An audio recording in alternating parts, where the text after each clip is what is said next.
working on this 2015 Lexus RX 350. Just checking everything out, looking at the battery. Battery looks good, no corrosion. Looking good, looking good.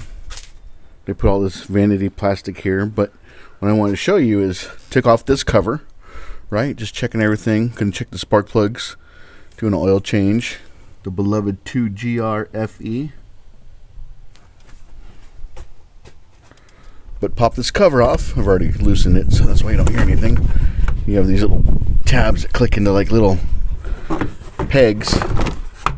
Oh, what is that? What is that? A little mouse wanted to make a nest on top of the Toyota engine. So I gotta get all that out. That's nice, huh? Look at that. A little bit of rat poop in there. Mouse poop, whatever the case may be. Field mouse. So what I'll do is grab most of this by hand, get some gloves, put gloves on, grab most of this by hand, then get my air compressor out and blow all this off. That's why you guys need to check under your vanity covers of what's going on down here. Alright?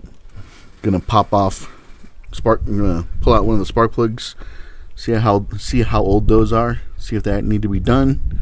Check the coolant level as well. But this car drives amazingly. This thing is rock solid. I love this little car. Alright, there you go, guys. Just want to let you know that from time to time, take off your vanity covers so you guys can catch that kind of stuff. Oh, seriously, there's a car coming. Whoa! Shit! Jeez. What an idiot. Just